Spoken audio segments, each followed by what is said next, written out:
everybody. Welcome to Truth and Transparency. Happy Wednesday, Idaho4, Brian Cover. We have some new documents dropped. So the way this is going to work is this is I'm going to be retitling it when we're done here, but I want to talk about the new documents that have dropped. So that's where we're going to be headed. I do have an assistant here to make it all pop for you. Welcome in. Hey there, Hector. How you doing? Good, Lana. Been kind of under the weather. Oh, what's wrong?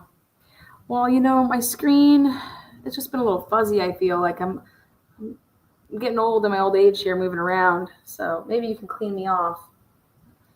Sure thing, Heck. Gotcha. Did Bethany testify at the grand jury? Yes, she did testify at the grand jury. 100% Bethany testified at the grand jury. Oh, wait, did Bethany? I'm sorry. Dylan testified at the grand jury. We don't know if Bethany did. I believe that she did, though. Why are you going to leave a hoe out? So, again, good morning. Make yourself known. It is my birthday month. Today is the day that kicks off my birthday week. So, 7 days and counting until I turn 25. Look the fuck out, y'all. 25, baby. 25 big ones.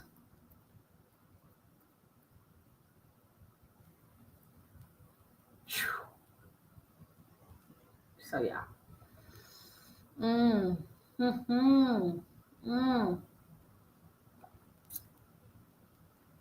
Next week I'll be broadcasting all over the country. I'll be on the East Coast water, and I'll be on the West Coast water. Taking myself all the way to Florida, to LA, and everywhere in between, just like Biggie, Tupac, all the big rappers. So welcome, come on in. I want to make sure everybody gets a little notice here. It's supposed to happen. 25, girl. I'm going to be 21 twice next month, plus 3. Oh, sweet. I just say.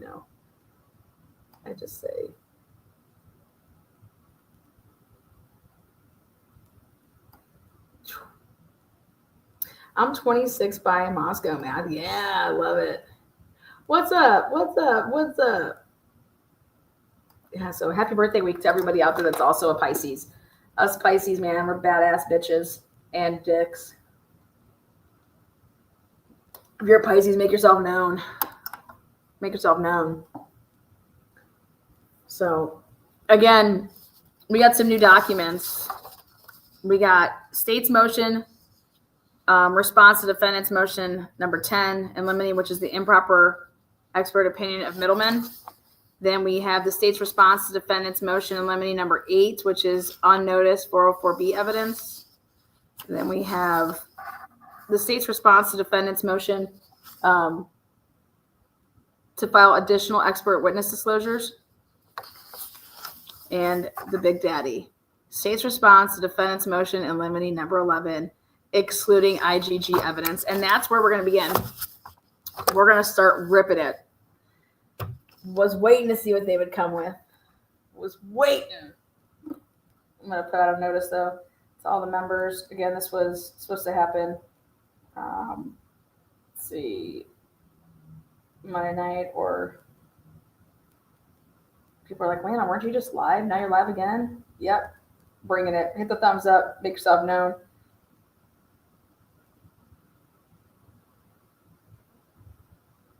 Don't miss out. Don't be a bum. Slap your thumb.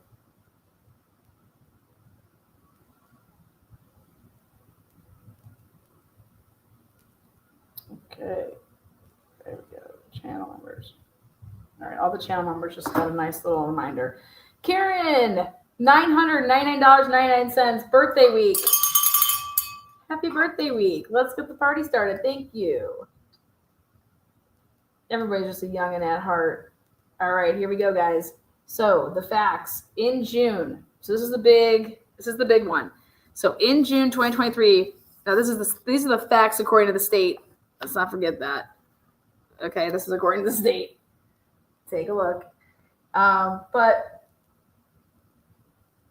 I'm gonna go to the black pen. In June 2023, the state moved for an order protecting the information related to the use of IgG in this case, including the raw data related to the SMP profile and the underlying laboratory documentation related to the development of the profile, such as chain of custody forms, laboratory standard operating procedures. Okay, this is so interesting. Right here, boom. Again, in June 2023, the state moved for an order protecting the information related to the use of the IgG in this case, including those items. The state argued the IgG information did not fall within Rule 16 of the Idaho criminal rules because it was used only as a tip, and the state has no plans to present the IgG information for which a protective order is sought as evidence at trial, other than having an investigator testify only that they received a tip pointing law enforcement to defendant. Remember I said to you, how are they planning on doing this generic tip? Generic tip? Remember, guys, this is like what I was losing my shit over the other day. I was like, generic tip? I said, do you think that you're just going to be able to say this and like misguide the jury? Okay.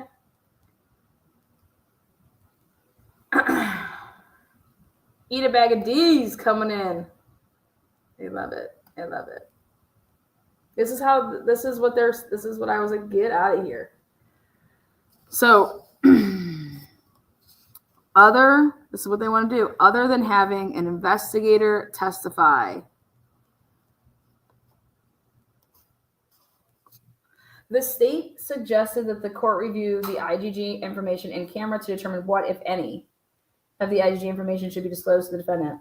The court found that the state's argument the IgG investigation is wholly irrelevant since it is not used in obtaining any warrants and will not be used at trial is well supported. Order addressing. So that was filed. But also determined the defense may be entitled to some of the IgG information. Accordingly, the court granted the state's request for an in-camera review of the IgG information. The state gathered the IgG information from the Idaho State Police, Othram, which is in the private lab who contracted with the Idaho State Police, and the FBI, and turned the information over to the court. The information provided to the court included original documents as well as some descriptions of other IgG-related information that was available for further review if the court chose to do so. This is how they are getting around their fucking, this is how they're going to attempt to get around their fucking bullshit. Where is that?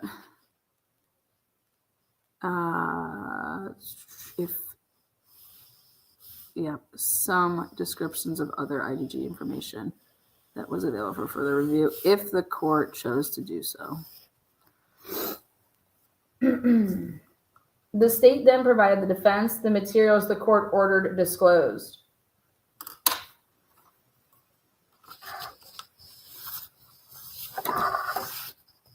So after the in-camera review, the court issued an order describing which pages of the IgG information had to be disclosed. The state then provided the defense with the materials of the court ordered disclosed.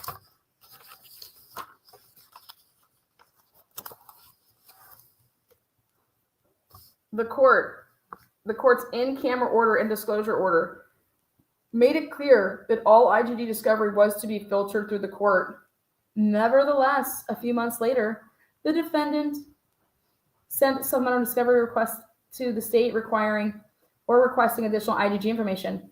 Defendant's 15th supplemental request. The state objected to all the requests.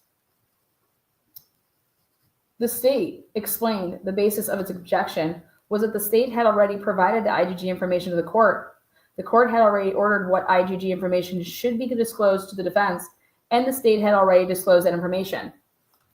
At the hearing on the defense's motion to compel the IGG information, the state made the same argument asserted in the written objection. The state explained that after it had received, right here, why aren't they putting the date? Look at these fucking assholes. The date here is what is needed, okay? And this is the May date. They leave that out because it would confuse the judge. These fucking pieces of shit. Dude, what a bunch of fucking fucks. At the hearing, date May 2024, on the defense motion to compel the IGG information, the state made the same argument asserted in the written objection. The state explained that after it had received the in-camera order, it reached out to the private lab and the FBI and asked for everything related to IGG. The state explained that it was not fighting the in-camera order or trying to withhold from the court any of the IGG information. The state asserted that after receiving the new IGG requests, the state showed the new request to Othram, and Othram said that they had already given everything that they had to the state. Remember this? We don't have it. We don't have it. We can't produce something that we don't have. Okay. Oh, Belladora says she's 80. Give her some props and love. Bless you. Bless you. To the extent that the new requests were asking for anything beyond what had already been provided, Othram had told the state, hey, it did not exist. The court clearly understood the state's argument to be that the requested material either had been turned over to the court or did not exist because it concluded the discussion on Othram's materials with the questions. Here it is, the court. So Othram has said, you've asked them, and they said, we've given you everything we have. The state, yes.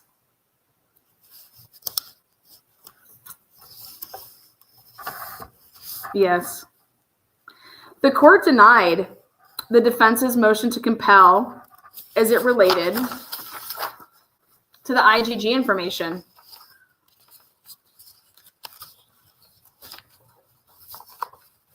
And this is when it came out. This is when the ruling.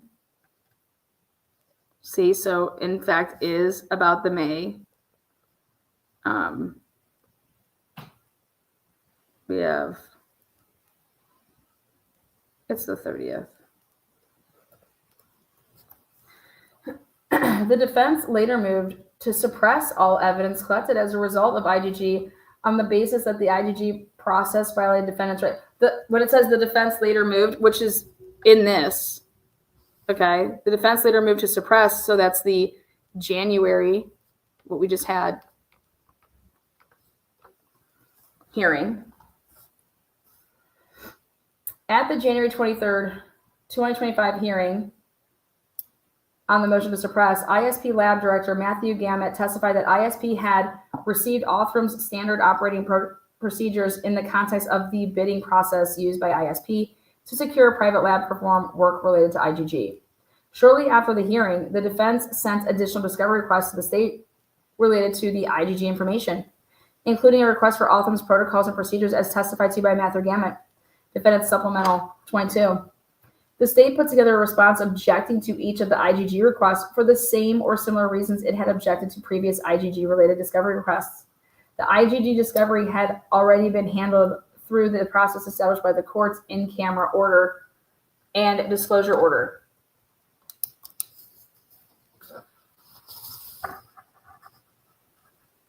Consistent with the colloquy at the hearing, the court's order gave the defense the benefit of the doubt and interpreted the request related to Othram to be asking for additional materials that were not already known to the court, rather than as an attempt to evade the court's protective order and secure the state materials the court had already ruled on. The defense's interpretation that the court was saying none of the requested information existed at all is not consistent with the record. For example, one of the requests asked for the names and CVs of the individuals responsible for the work done at Othram. See defendant's 15th supplemental request for discovery.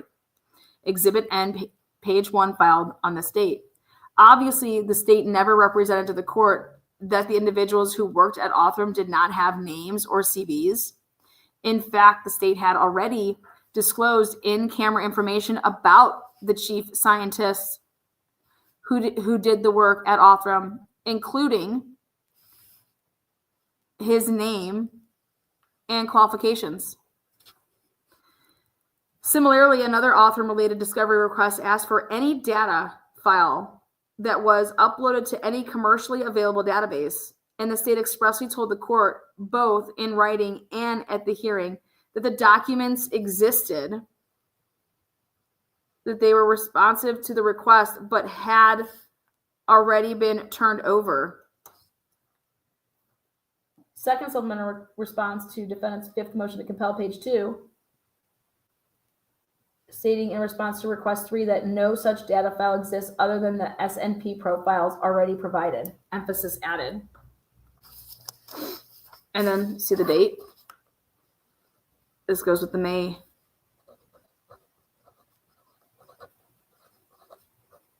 hearing.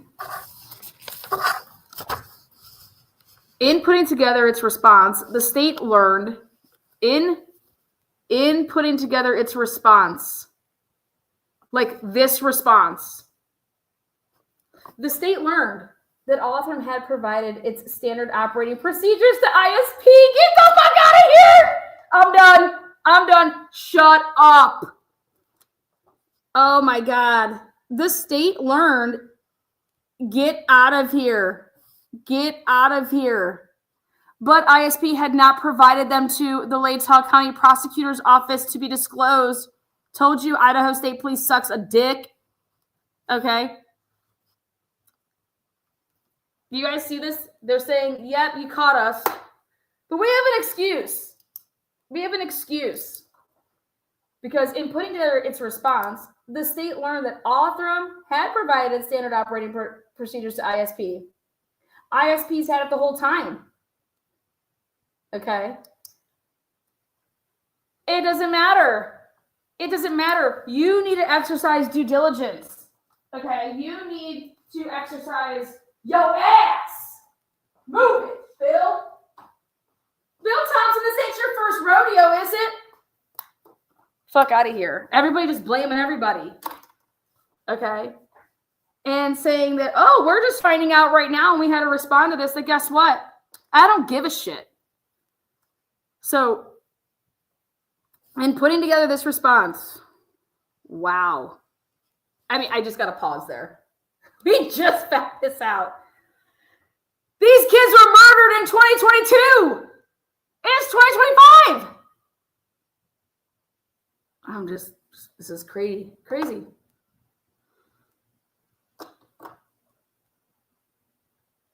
Crazy. So this is what they're saying. Oh my God, we just learned that Othram had provided its standard operating procedures to ISP, but ISP had not provided them to Latah County Prosecutor's Office to be disclosed to the court in response to the court's December 29, 2023 in-camera order. Are you kidding me? This was needed.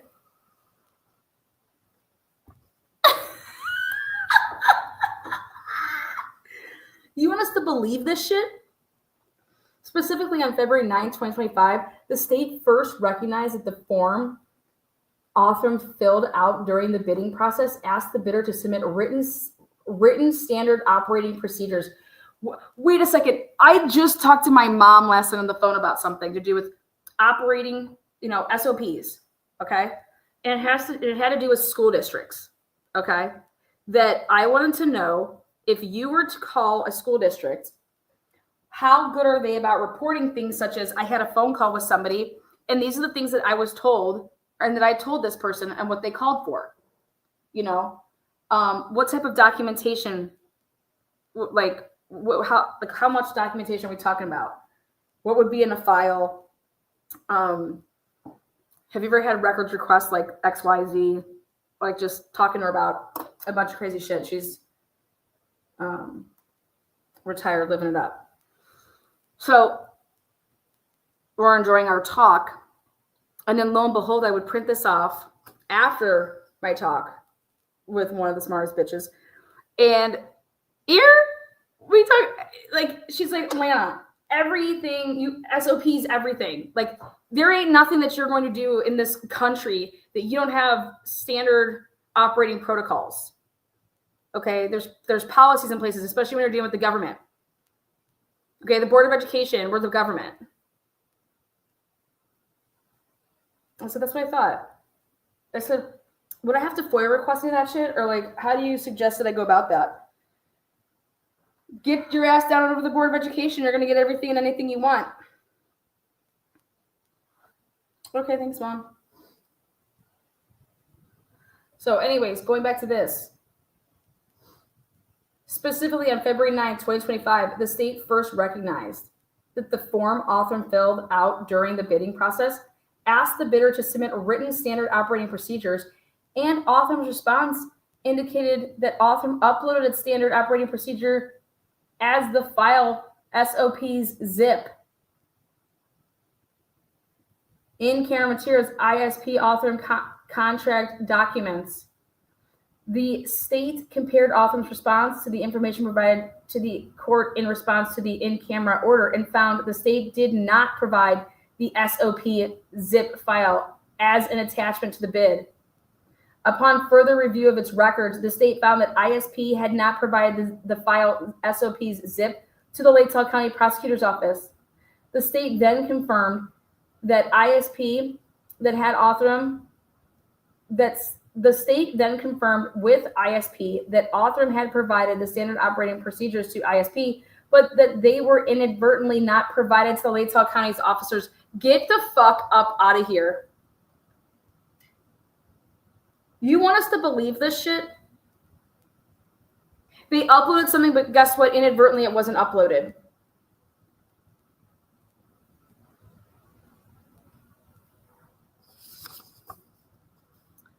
That they were inadvertently not provided to the Latah County Prosecutor's Office somehow. And you're going to have to read this section a bunch to clearly understand, like, this, but the state, just this February had provided the standard operating procedures. Like, this is, okay. Just 2 days after learning this information, the state provided to the defense and filed with the court its response to the defense's discovery request. State's response to discovery, 22nd supplemental request for discovery.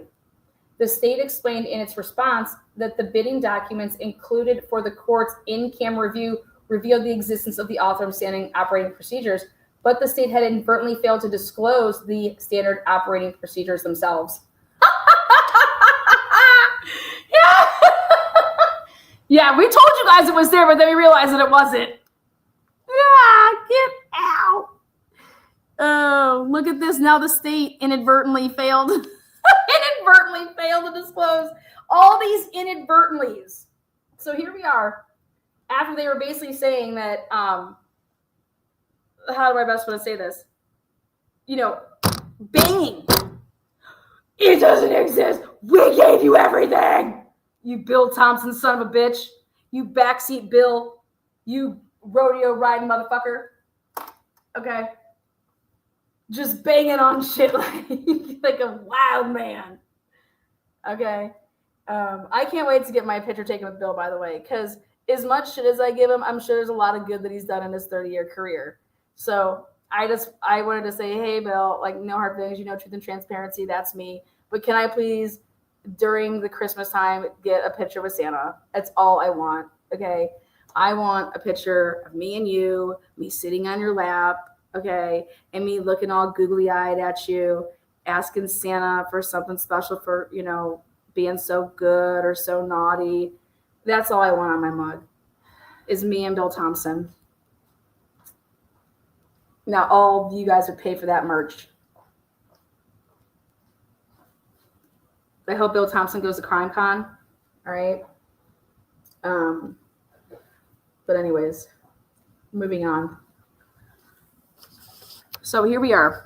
Just 2 days after learning this information, the state provided the defense and filed with the court its response to the defense's discovery request. State's response to defendant's 22nd supplemental request for discovery, filed on this day.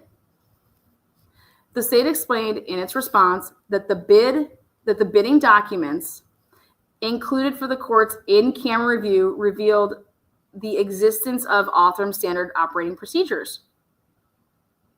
But the state had inadvertently failed to disclose the standard operating procedures themselves. That is not what happened, you guys. This is not what happened. And Ann Taylor knows it. Becca Barlow knows it, okay, because she's been dealing with all of this stuff. Becca Barlow caught them with their pants around their ankles, all right, in the Walmart parking lot, all right, and now this is how they're trying to explain this. This is their explanation.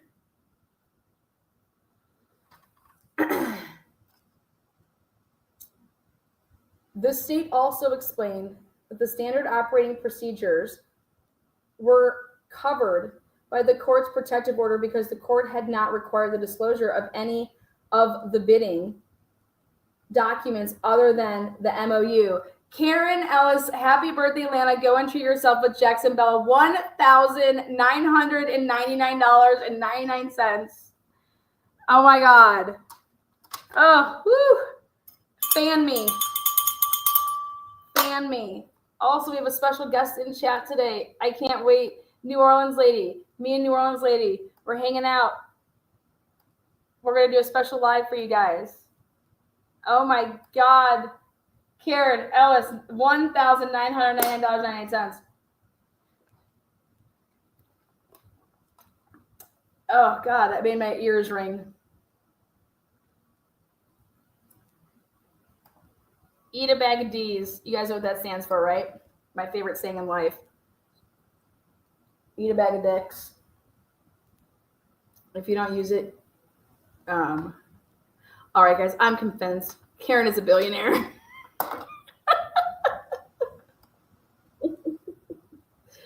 Karen's my mom. What if you guys found out that Karen was my mom this whole time? The big reveal on Truth and Transparency. Karen is Lana.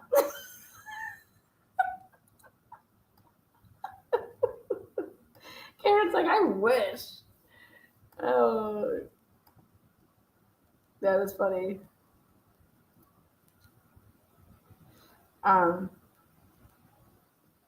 So the state. So let's go back to this whole buckerage with the Idaho4 case. Okay.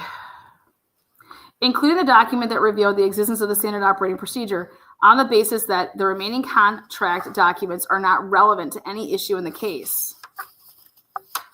God, they got to explain a lot.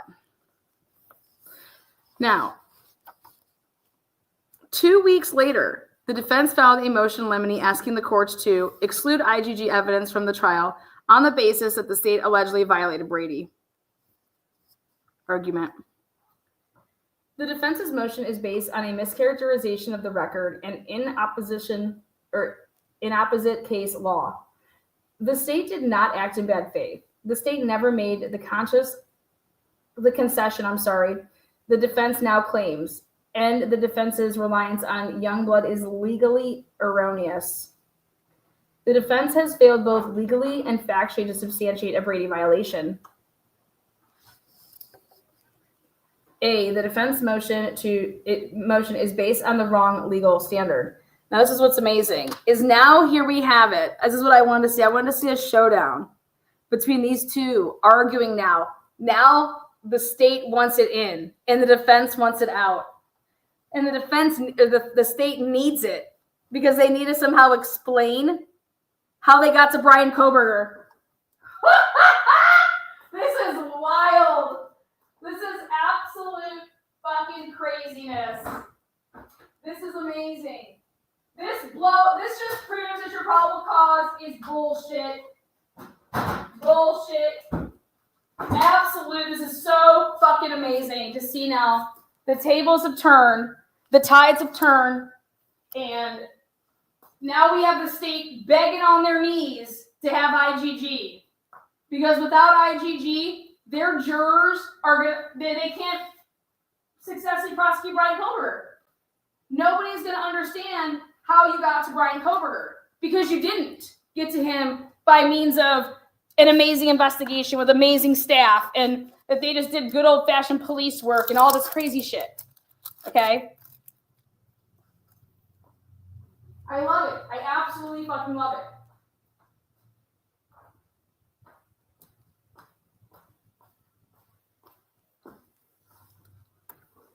I absolutely love it.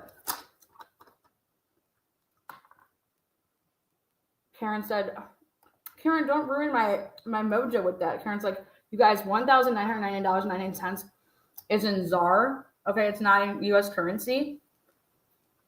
So, Karen just had to ruin it for everybody, though. Karen, it's $1,000. To me, it's $1,990. I pretend, Karen. I live in a fantasy world over here. All day, every day. Land over here. So now, the defense's motion relies on the wrong legal standard by confusing Brady and Youngblood. The Brady standard asks if the state withheld exculpatory evidence that had a reasonable probability of changing the outcome of the proceeding and applies, yes, it could reasonably change the proceeding of the outcome. You dumbass. How could it not if this shit was suppressed? How could it not if this stuff was suppressed?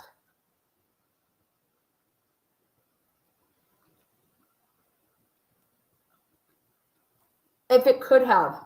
Key word there is if it could have.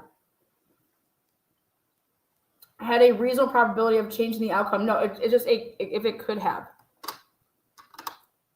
The defense is saying the word could. They're saying this reasonable probability of changing the outcome.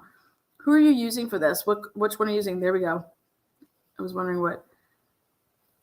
See, I love how they just go through case law and just find the case where the language says something that you want to use. That's what, dude, law is just all about arguing. Okay? It's all about arguing. It's all about spinning. No joke. The truth does not matter.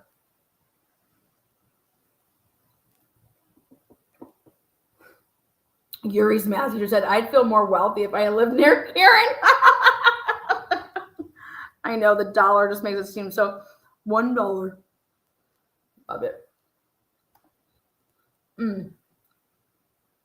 Again, come on in. It's a debate, which is my love language. Yeah, debating is a love language. Is it truly a love language? I could see that. Our couples love to argue. You know what they say? Is if you're going to argue naked, and you'll always make it. You'll always make it if you argue naked.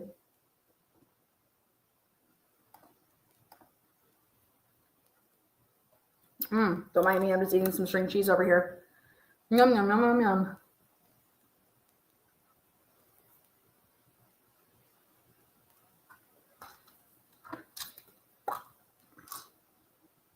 Let's pop like 4 Xanax here. This stuff's going to take me. I've never taken a Xanax in my life. I got to take my Zyrtec. You guys, it's 72 degrees in Ohio. It went from being 30 and snowing to 70. This will make a girl's hour like woo go wild. Girl.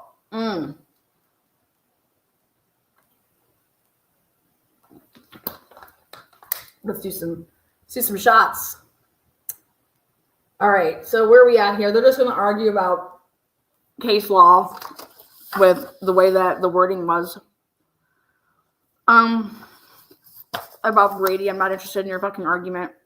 I'm interested in determining which legal standard applies is as easy as it sounds. For example, in a case where the state possessed but failed to disclose an alleged exculpatory social media post, the Idaho Supreme Court held Brady was the correct standard. Oh my God, social media posts. Funny how they're going to talk about social media posts.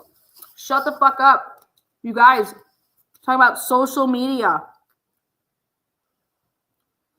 The Idaho Supreme Court held Brady was the correct standard. Go take a look at Campbell. I want to take a look at Campbell with that social media post. But in a different case, when the state destroyed or deleted an allegedly exculpatory social media post, the court held that Youngblood applied. C. Davis. Brady applies because the defense alleges that the state failed to disclose Othram's standard operating procedures. Youngblood does not apply because the defense does not or has not alleged that the state lost or destroyed Othram's standard operating procedures. Because Brady applies rather than Youngblood, whether the state acted in good faith or bad faith is irrelevant. Thus, the defense's motion, which rests entirely on its faulty accusation of bad faith, fails from the get-go. Based on your argument, based on how you're describing it, you pieces of shit, this description of how you're saying everything went down, okay? But I guarantee you, Becca Barlow and Ann Taylor are laughing at your explanation. Laughing at your explanation. Okay, so yeah, based on your explanation, you're saying that there is no bad faith there. And Ann Taylor is going to call bullshit. Your explanation is your reliance that it doesn't meet. Though legally correct, it is unfortunate for the state that Youngblood does not apply because there is no reasonable reading of the record that supports a finding of bad faith. Bad faith is a high bar requiring more than mere negligence. Rather, bad faith refers to a calculated effort to circumvent the disclosure requirements established by Brady in Maryland, Brady versus Maryland. There was no calculated effort to circumvent Brady. If you have to understand what the defense's argument is, and so this is why this is going to be so awesome to hear, and we should be able to hear it live and not behind a wall. So I want to hear these arguments.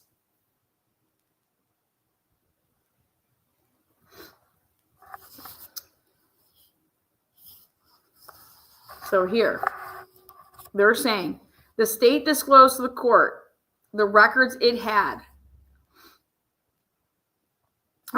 There was no calculated effort to circumvent Brady. The state disclosed to the court the records it had received regarding the bidding process.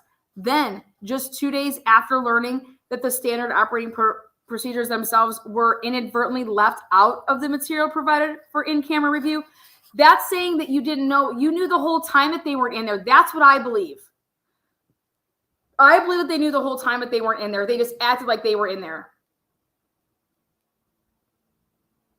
And it was like, let's see if they can catch this. We'll label it this, and let's see if they can catch it.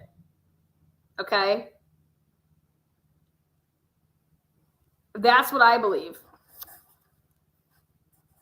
That's my belief.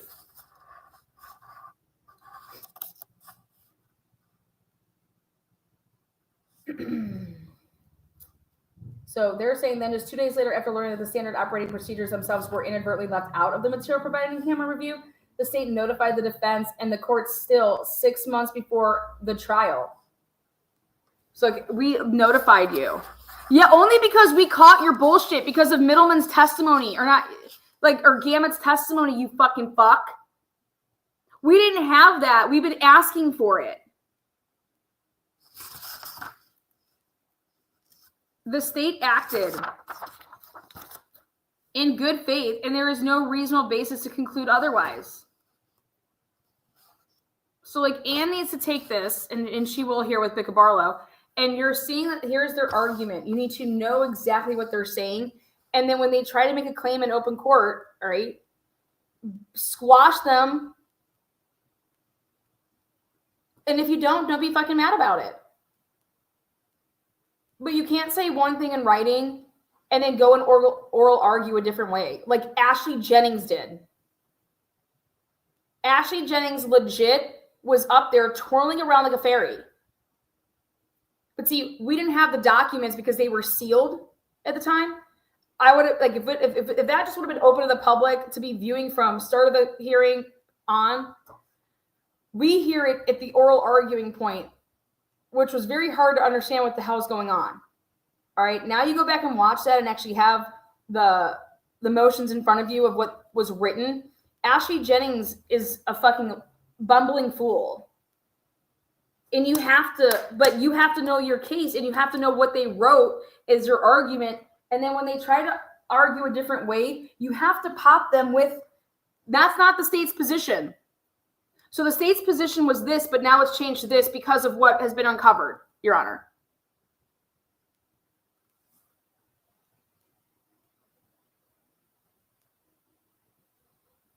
Ashley Jennings is flying where the wind pushes her. That's what the state's doing. But and if it was all inverted, then when they just asked you for the supplemental 22, why was it a big thing that you're denying in part? That you don't want to give them stuff? If it was just like a no big thing. And this whole, we just found out. You don't even make any sense. This doesn't make sense.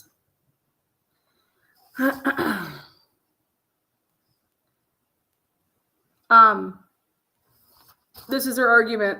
First, where's my black pen? They're saying first, the defense has not shown that Othram's standard operating procedures are exculpatory or impeaching. Okay. The material that was produced, remember we go back to this whole big thing, we don't want to give you the raw data. Why don't you want to give us the raw data? Okay, look at this. Why?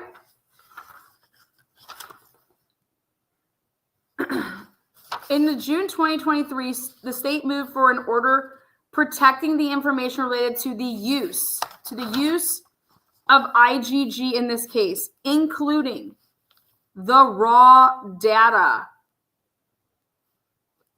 related to the SMP profile.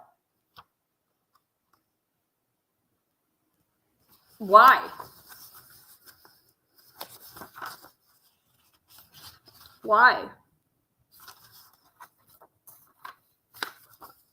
That just blows my mind. In all chain of custody. Why? Why would you even be trying to protect that?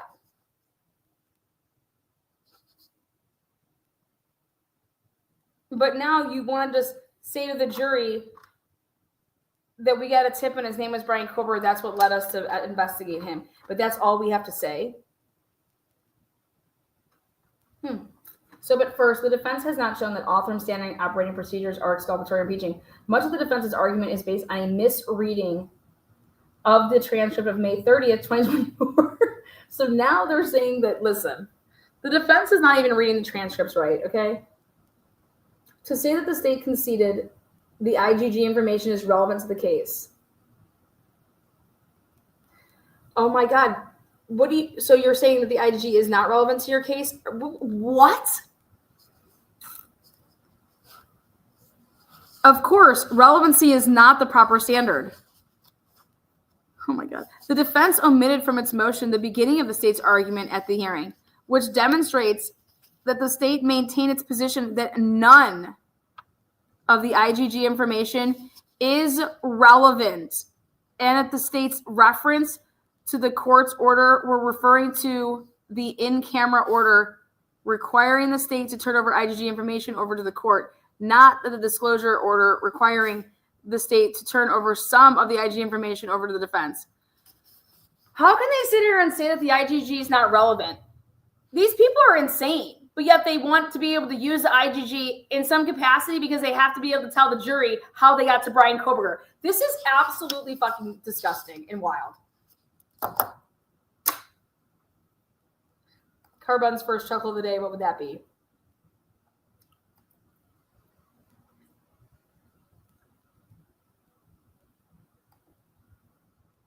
I always miss the good stuff in chat.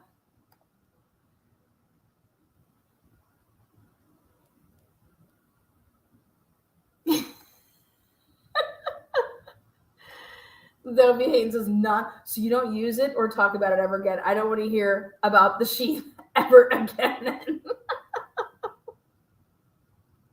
Yes. Yes. This doesn't make any sense. And they say the state. Thanks, Judge. So I just want to start with maybe a bigger picture for a second. You know, we started with arguments about whether the IGG stuff is relevant at all. At all. We, of course, made our argument that it is not relevant at all. There you go. Now, Aunt Taylor, we're going to use this against you. Well, it's not relevant at all. So this is our argument. And IGG's out. Our argument that it is not relevant at all. It shouldn't even have to be produced. Are these people idiots? Are they just falling into Ann Taylor's arguments with her whole point is that she wants IGG out? I mean, are these people stupid? How does this then not equate to saying, well, Your Honor, they're saying it right here, it's irrelevant.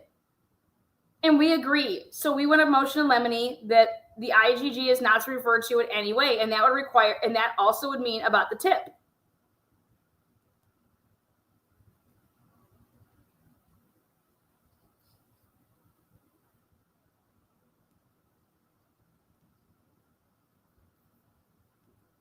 You guys, I mean, am I missing something here? Am I missing something here? Did they just not fall into the trap? Did they not listen to TNT? The state.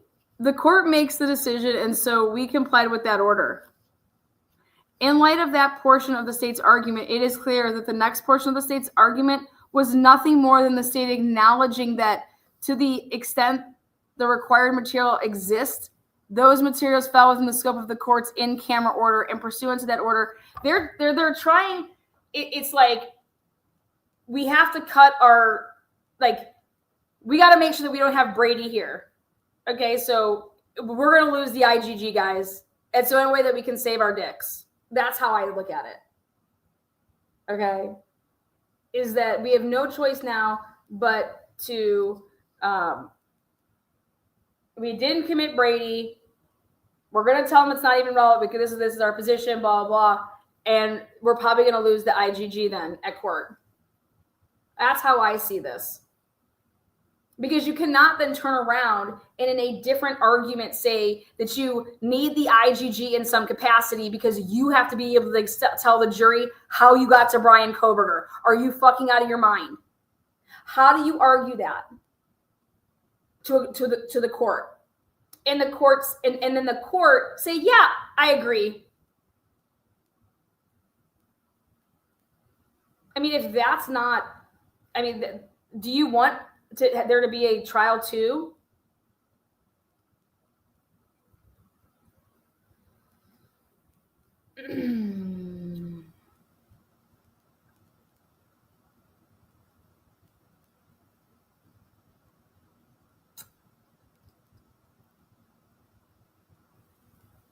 The state says, we have talked to Othram. We've spoken to Othram since we have gotten this Exhibit N and provided them these requests. And we are not in a position, for example, requests through 1 through 6, we are not fighting those. I'm not saying we are not going to turn those over. In my view, they fall pretty clear under the court's order. The issue is we go to Othram and show them these, and Othram says, we have given you everything. You have everything. Everything we have was given to the court and then provided to the defense. So there's nothing on this list that we are holding back because we think we have some justification for doing so. Othram is just telling us we don't have it.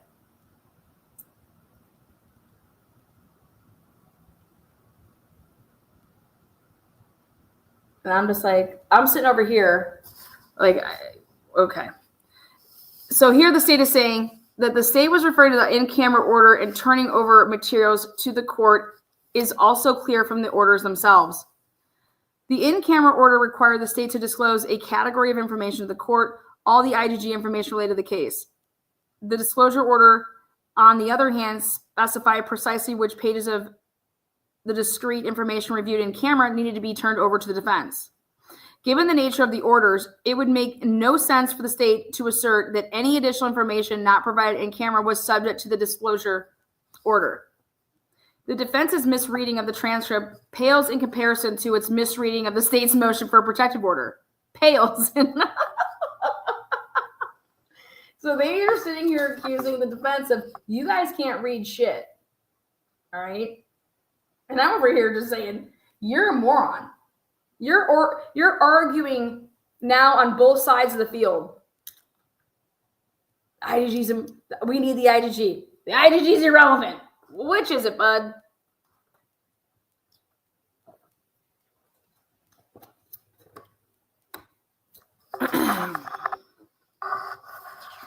The defense tries to claim that the state conceded in its motion that all the information related to Othram's work was relevant because the state agreed to provide the lab pursuant to the rules 16b-5.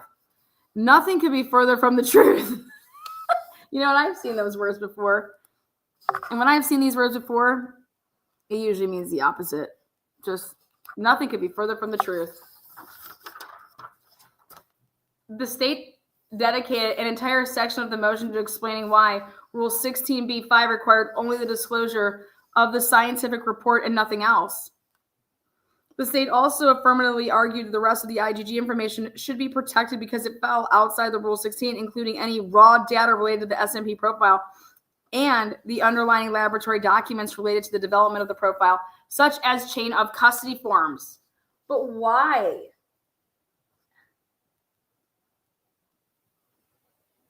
They want to use it as the sword and the shield. Well said there, Leslie. Perfectly said. Teresa B is like, I was 100% invested in it and nearly destroyed me. I know, Teresa B. I know you were. Don't worry, though. It's not going to destroy you for forever because Richard Allen's going to be back in that courtroom. Second, the defense has not shown that the state suppressed Othram's standard operating procedures. What? What would you call it? Again, this is yes, off of your explanation, that's how you're explaining that they didn't suppress it. That's if we believe you. That's a way of saying, yeah, because of this, we didn't suppress it. That's if we believe your fucking explanation. Your explanation says that it didn't suppress. So Othram Center, because those documents have been withheld from disclosure to the defense pursuant to protective order. Idaho's appellate courts have looked with favor on the use of an in-camera review process for a trial court to determine whether evidence is exculpatory or impeaching. The court ordered such a process in this case. While Othram's standard operating procedures were inadvertently left out of the material presented in camera, the materials that were provided were sufficient to obtain a ruling from the court that the information Othram provided to ISP as part of the bidding process was not relevant to the case. They didn't say that, though. They didn't know. That's a mischaracterization of Judge. I can't believe this. Dude, they're at worst, both sides are lying. At best, both sides are lying. This is just, I can't even.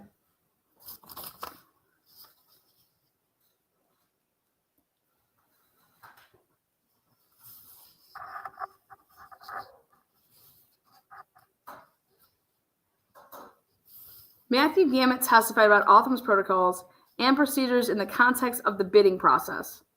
The documents referred to the bidding were included or in reference in the materials provided to the court in camera review. The court required the state to discover only the MOU from the bidding documents. But it wasn't in there. What is this guy talking about? Had they been in there, they would have been disclosed, you piece of shit. That doesn't even make sense.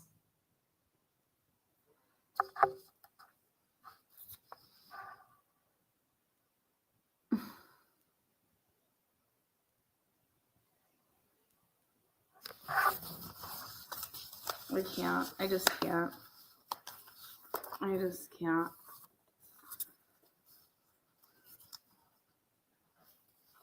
If the defense disagreed with the state's position, it could have filed a motion to have the court rule on the issue. Instead, the defense chose to skip that step and jump straight to alleging the state violated Brady.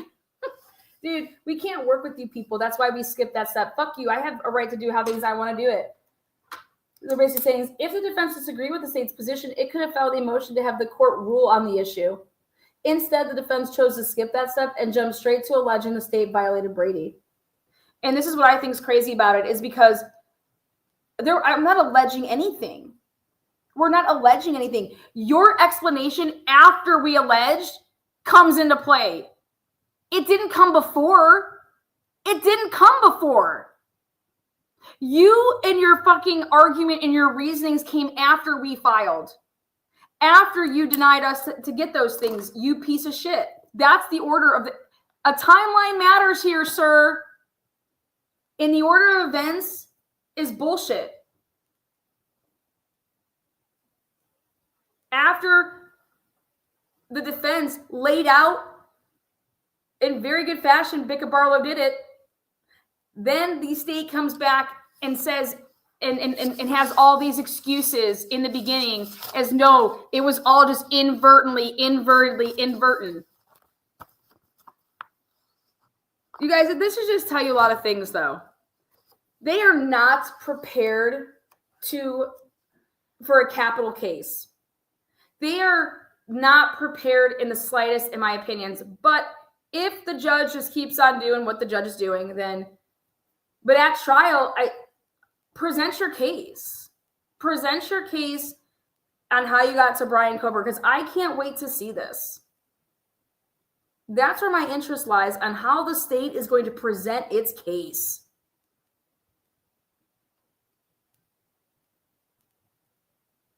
They want nothing there, okay?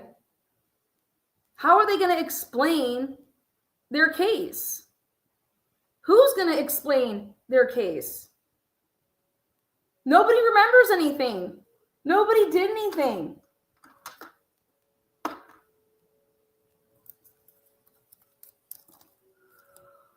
They still have to get people up on that stand, okay? And people up on that stand in whatever capacity they're there to be there, right? Who's going to be these fact witnesses?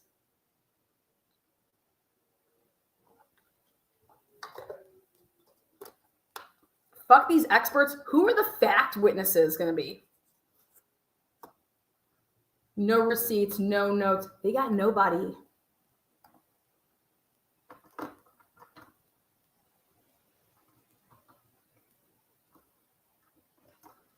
You know, there comes a narrative with everything.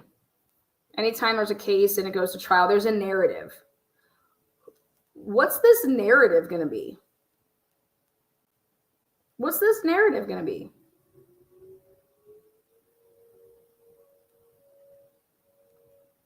Think about it. Karen Reed case, this narrative.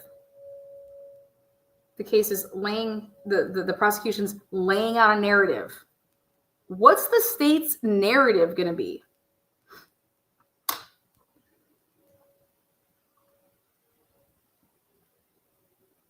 The Brian Kober was looking to kill. He was planning to kill. He had an urge to kill. He was clicking on Amazon. He was buying things through Amazon. He was driving around at all hours of the night, just stalking and looking at people to kill in terms of just driving around the areas. Even that night, he had gone to different places. He couldn't get in. The houses were locked up. He kept trying to open up doors. Finally, he came to this house. Doesn't know any of them.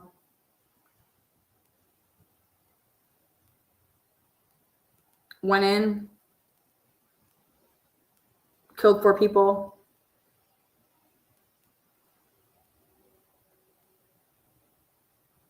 Walked past one person, didn't kill her. Got in his car after he'd already put plastic on it. He loves to watch Dexter.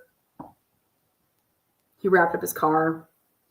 He went in there with a kill kit.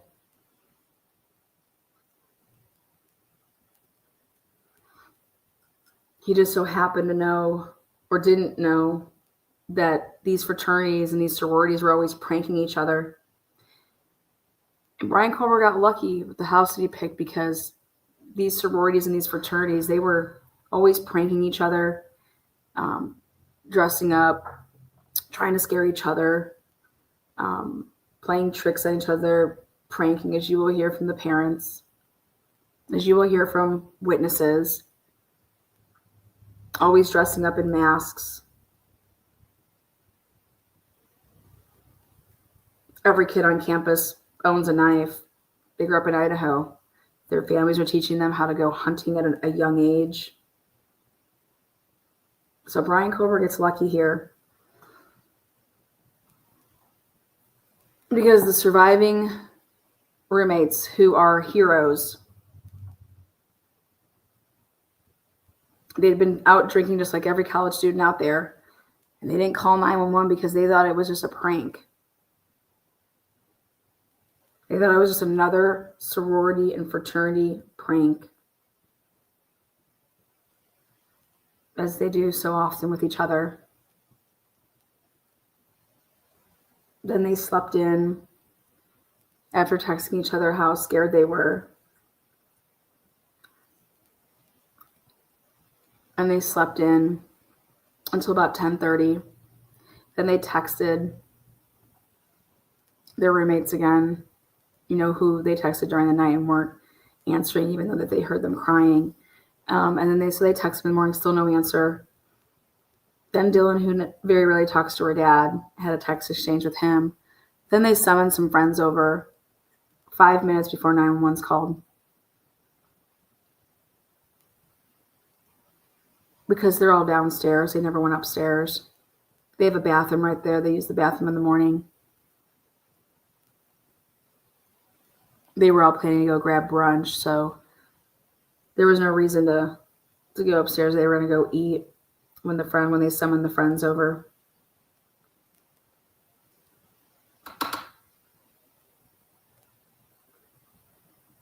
And then here's a 911 call. Immediately, these girls wanted to explain what happened at 4 o'clock in the morning when they saw an intruder in their home, but they didn't do anything about it. Okay. So again, every case has a narrative from the state standpoint. Then this is what would happen, you guys, is we would come in, process the scene, and unfortunately one of the kids came over and he already had a cut. And so when he went up the railing to go check on his blood, it got on the railing.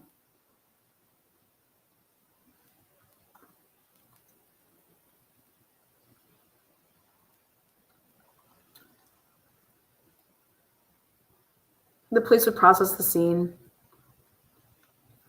But Brian Culver, the defendant, made one critical error as he was struggling with the upstairs victims. He lost his knife sheath, and it was found lying partially under the body of one of the victims. We were then able, the lab, to get a profile, DNA profile. We put it through CODIS, no hits. But then 5 weeks would go by, and we would get a generic tip to start investigating a person by the name of Brian Culver.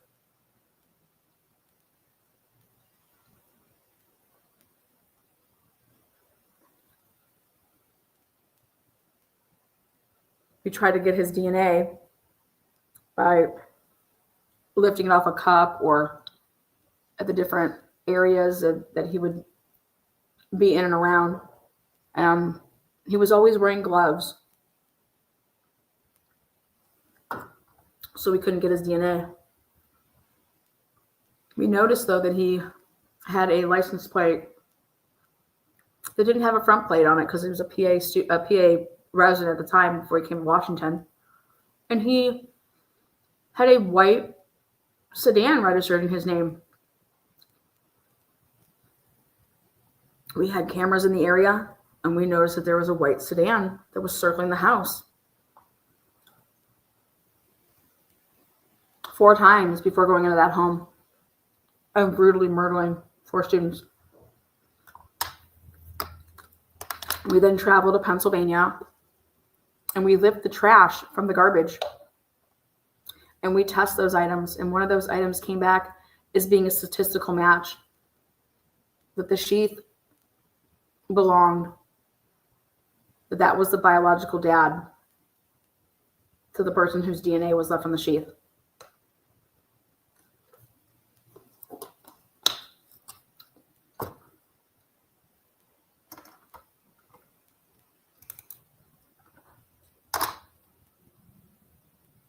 He got pulled over a couple times. He put his number on a ticket. We were able to put his number into the data dump of the cell towers, and we noticed that Brian lived over there on WSU's campus, and when we looked, it didn't. His number, though, wasn't on the cell towers. The hours were 3 to 5. So we had to keep digging. We found out that he had this, and then they're just going to go through everything in the PCA, okay? And you're going to see that by the end of this trial, that we don't need to explain motive. That's not part of the elements here. We just need to explain the who, the where, and that you're going to see that the evidence stands before you, that it's enough beyond a reasonable doubt that Brian Colbert acted alone and that he was studying and planning to commit the perfect murder. That's what they're going to have to go in there and say. Thoughts? Well, this took me right up to an hour where I wanted to be. Left you guys with that lovely narration. We'll be dissecting this again this evening, going more into the couple other filings.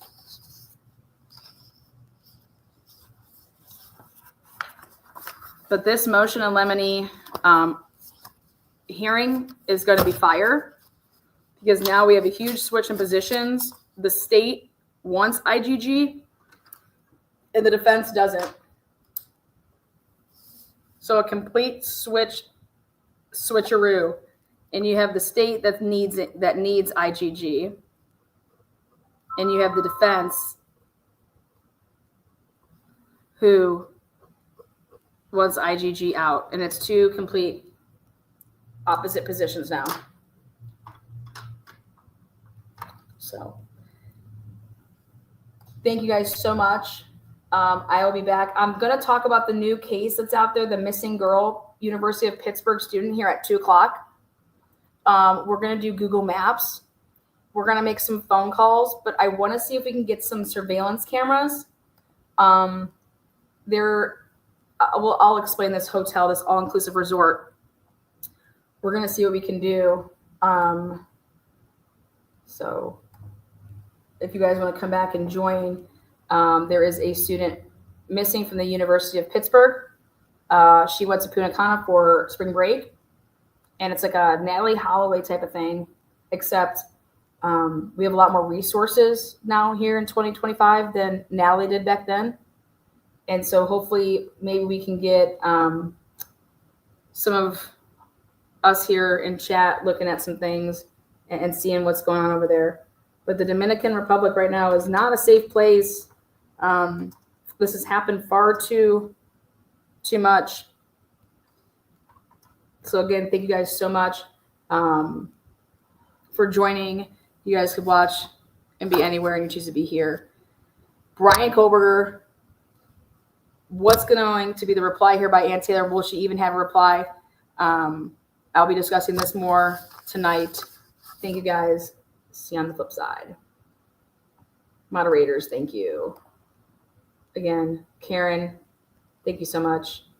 All the Pisces out there. You guys loving our birthday month. I love our birthday month. I love March. March has St. Patty's Day, March Madness. We get it all. Yeah. And there's even some months where we get Easter. Where the Lord has risen.